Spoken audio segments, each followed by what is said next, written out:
कहानी शुरू करने से पहले मैं आप लोगों को कुछ बताना चाहती हूँ कि प्लीज मुझे भी सब्सक्राइब कीजिए और सपोर्ट कीजिए। मैं भी आप लोगों की तरह ही हूँ।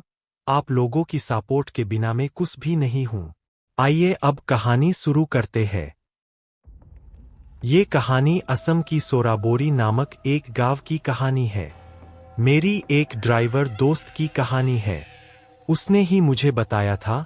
उस गांव की पास ही नलबाड़ी जिले पड़ती है। शादी नलबाड़ी जिले की एक गांव में थी।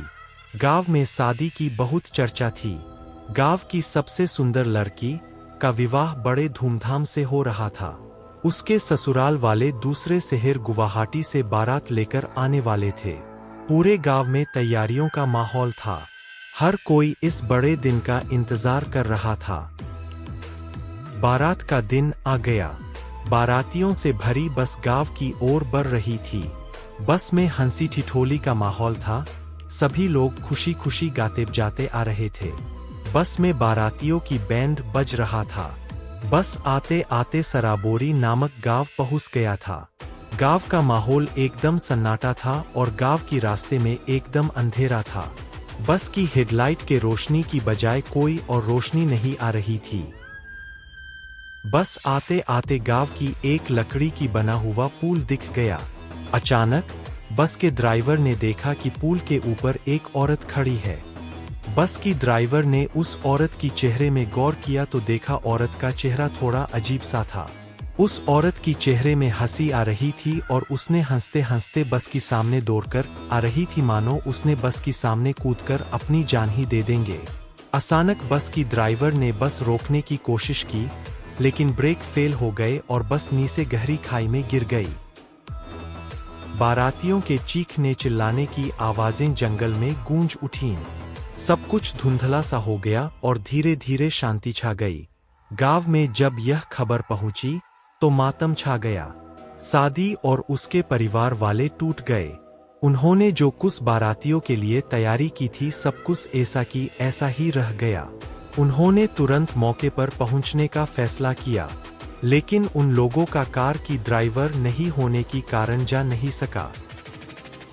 बस ड्राइवर को जब होश आई तो खाई के पास पहुंचते ही उन्होंने देखा कि बस का मलबा बुरी तरह क्षतिग्रस्त हो चुका था और बस पानी में डूब गया था।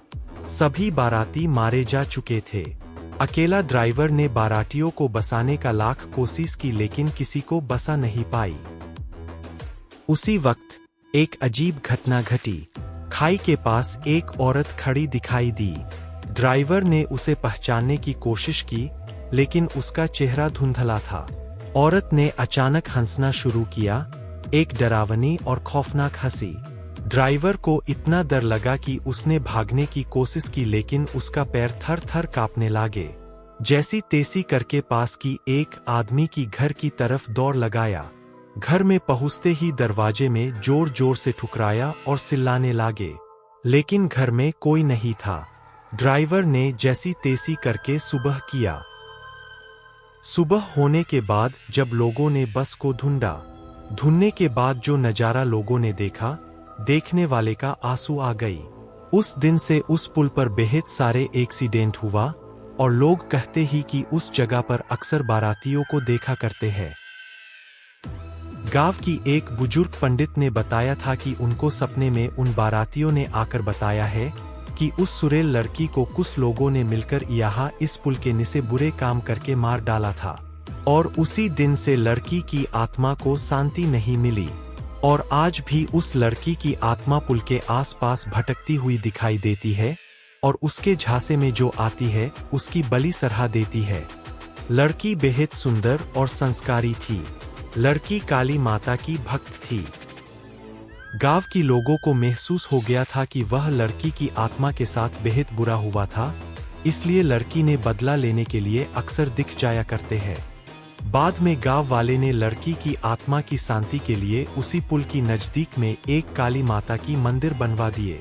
लेकिन लोग कहते हैं कि आज भी उस रास्ते से यदि लोग जाते हैं तो मंदिर में प्रणाम करके ही जाते हैं, नहीं तो वह आत्मा दिखाई देती है और एक्सीडेंट करवा देती है। दोस्तों, मुझे ये सब बातें जब मेरी दोस्त ने बता रहा था तब मुझे भी आपकी तरह यकीन नहीं हुआ था। लेकिन जब मैं हाल ही में असम गया था छुट्टियां बिताने के लिए, तब मुझे उस दोस्तों ने बताई हुई रास्ते और पुल को देखने की इच्छुक हुई और मैं अकेले रात की समय उस गुमनाम रास्ते से निकल पड़ी। बाद में मुझे क्या हुआ था पार्ट 2 सुनने चाहते हो तो कमेंट करके बताना। और आप लोगों में से कौन कौन मेरी वीडियो असम से सुनते हो कमेंट करके बताना प्लीज। और बताना को ये एक सच्ची कहानी है कि नहीं।